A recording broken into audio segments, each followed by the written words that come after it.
Hi అండి. నమస్తే. బాగున్నారా? ఎలా ఉన్నారు? మీరందరూ బాగున్నారా? మీకు అన్ని రకాల పొడులు తెలుసు కదండీ! ఈరోజు స్పెషల్‌గా ఒక ఔషధకరమైన పొడిని గురించి తెలుసుకుందామండి. హాయ్ అండి. ఈరోజు మనం మునగాకు పొడి గురించి తెలుసుకుందామండి. మన పెరట్లో ఉన్న చెట్టు దగ్గరికొచ్చామండి. రండి చెట్టు దగ్గరికెళ్ళి ఆకు కోసి చూద్దాము. మునగాకు ఇలాగా మన పెరట్లో ఉన్న చెట్టండి. లేతాకు కోసుకోవాలండి. ఈ విధంగా ఇలా కోసుకోవాలి. ఇలా కోసుకొని ఇది ఇది సరిపోతుందండి. ఇది చాలండి. ఇలా కోసుకొని ఇంకా కావాలంటే కూడా ఎక్కువగా కోసుకోవచ్చండి. ఇలాగ కోసుకొని చూడండి మునగాకు వంట చేసుకుందాం రండి. మన పెరట్లో ఉంటుంది. అన్ని చోట్ల ఉంటుంది.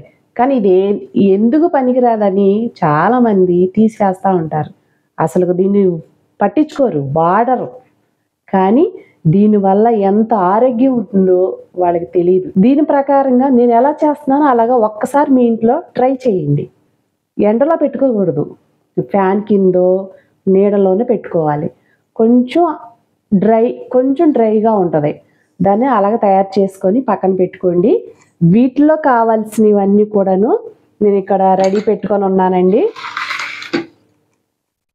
జీలకర్ర, వెల్లుల్లిపాయి, మరి ధనియాలు, మనకు కావలసినంత ఎక్కువ ఆయిల్ వేసుకోకూడదు.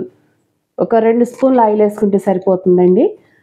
మిరపకాయలు, కరివేపాకు, తగినంత సాల్ట్ లేదా కల్లుప్పు వాడదామండి. కల్లుప్పు అయితే ఇంకా చాలా మంచిది, హెల్త్కి మంచిది సాల్ట్ కంటే.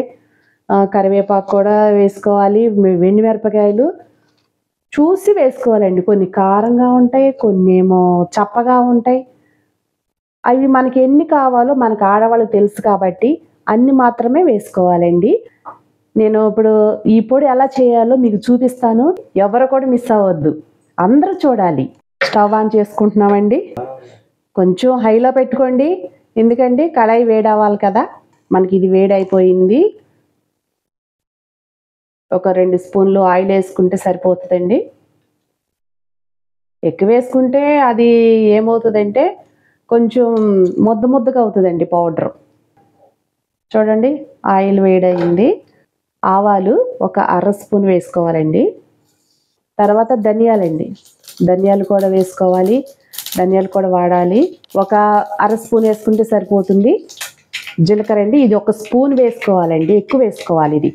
ఇప్పుడు ఎండుమిర్చి వేసుకోవాలండి. ఎండుమిరపకాయలు మనకి ఎన్ని కావాలంటే అన్ని వేసుకోవాలి. కారం బట్టి వేసుకోవాలండి దీన్ని. ఇప్పుడు మనం కొంచెం ఇట్లా తిప్పుకున్నామండి.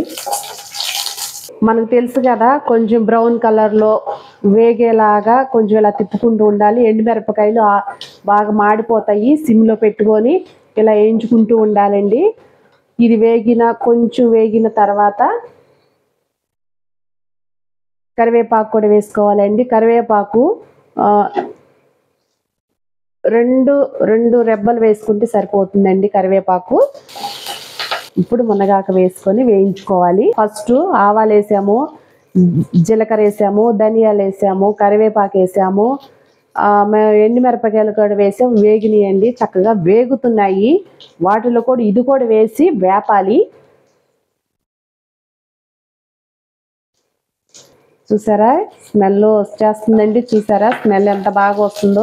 షాపుల్లో కొనుక్కోవడానికి ఇష్టపడతారు. ఇదంతా ఎవరు చేస్తారు అనేసి రెడీమేడ్లో కొనుక్కోవడానికి చాలామంది ఇష్టపడతారండి. కానీ రెడీమేడ్ కంటే మనం ఇంట్లో తయారు చేసుకున్నది ఎంతో ఆరోగ్యంగా ఉంటుందండి. ఒక 2 నిమిషాలు ఇలా ఆరపెట్టుకొని మనం మిక్సీ చేసుకుందాము. ఈ పౌడరు ఎన్ని రకాలుగా వాడచ్చు. రైస్లోకి వాడుకోవచ్చు, పొద్దున్నే ఇడ్లీ దోశకు వాడచ్చు. ఎవరైనా చిన్నపిల్లలు ఇంకా ఎక్కువ ఇష్టపడతారండి. మిక్సీలో వేసుకొని చేసుకుందామండి. చూడండి మనం ఇలాగ గ్రైండర్ పెట్టుకుందాము. దాంట్లో వెల్లుల్లిపాయలండి, కంపల్సరీగా వెల్లుల్లిపాయలు వేయాలండి. ఎందుకంటే వెల్లుల్లిపాయలు వేయంగానే ఆ స్మెల్లే వేరండి. మీరు కూడా కల్లుప్పు చూసి వాడండి. ఎక్కువ తినేవాళ్ళు ఉంటారు, తక్కువ తినేవాళ్ళు ఉంటారు. మీరు కల్లుప్పును మాత్రం చాలా ఇదిగా చూసి వాడుకోండి. మిక్సీ పట్టేస్తానండి. ఒక 5 మినిట్స్లో అయిపోతుంది. అయిపోయిందండి. ఒకసారి మూత తీసి బౌల్లో సర్వ్ చేసుకుందాము. బౌల్లో తీసి చూసుకుందాము. చూడండి. స్మెల్ వచ్చేస్తుందండి. ఎంత స్మెల్ వస్తుందంటే అబ్బా సూపర్గా ఉందండి స్మెల్. ఒక్కసారి మతిపోతుంది అసలు ఇది తింటే.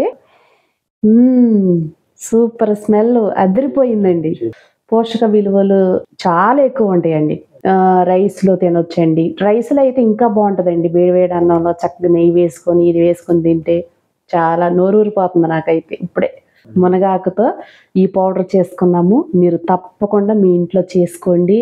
మీరు రాకపోయినా కూడా ట్రై చేయండి. కంపల్సరీ ట్రై చేయండి. ట్రై చేసి మీరు చేసుకొని ఆహా అని అనండి. ఎందుకంటే అంత టేస్ట్గా ఉంటుంది, అంత బాగుంటుంది, హెల్త్కి మంచిదండి. ఎవరు విడిచిపెట్టొద్దు, ఎవరు వదిలిపెట్టొద్దు, ఎవరు మర్చిపోవద్దు.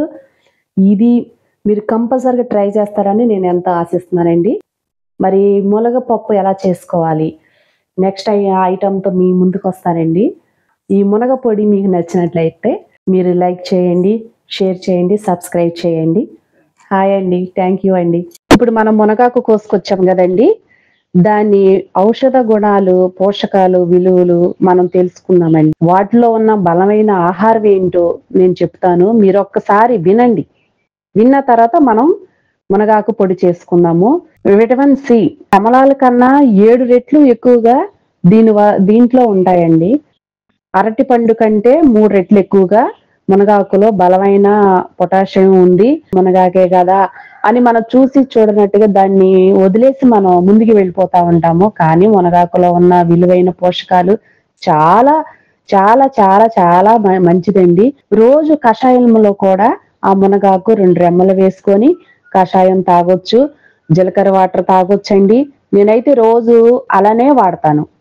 కొంచెం జీలకర్ర నీళ్ళల్లో జీలకర్ర వేసుకొని ధనియాలు వేసి ఈ మునగాకు 2 రెమ్మలు వేసుకొని నేను తాగుతాను. డైలీ మార్నింగ్ రోజు నేను తాగుతూ ఉంటాను కనుక నాకు తెలుసు దాని విలువేంటో. నాకు ఎటువంటి ప్రాబ్లం కానీ గ్యాస్ ప్రాబ్లం కానీ అలాంటివి ఏమి ఉండవు. జలుబు దగ్గు లాంటివి కూడా ఏమీ ఉండవు. దయచేసి ఈ వర్షాకాలంలో మనం వాడే ఆకు మునగాకు మీరు తప్పక ఇది పాటించాలి. ఎందుకంటే చిన్నపిల్లలకి ఇప్పుడు అస్తమానం నీళ్ళలోకి వెళ్తూ ఉంటారు, పెద్దవాళ్ళం బయటికి వెళ్తాం, వస్తూ ఉంటాం, వర్షంలో తడుస్తాము. కంపల్సరిగా మనం వేడి నీళ్ళు తాగుతాము. ఆ వేడి నీళ్ళల్లో ఒక 2 రెమ్మలు ఆకులేసి మీరు ఖచ్చితంగా తాగి చూడండి. తాగి చూస్తే దీని విలువేంటో మీకు తెలుస్తుంది. ఇది ఒక ఔషధమే. మన మెడికల్ షాప్కి వెళ్ళి జలుబు చేసిందని ఒక టాబ్లెట్ తీసుకొచ్చుకొని వేసుకుంటాం. దానికంటే దాన్ని వదిలేసేయండి. ఇది తాగి చూడండి. ఒక్కరోజు తాగి చూడండి. దీని విలువేంటో మీకు తెలుస్తుంది. హాయ్ బాయ్ అండి. మరొక వంటతో మరొకసారి మీ ముందుకు వస్తానండి.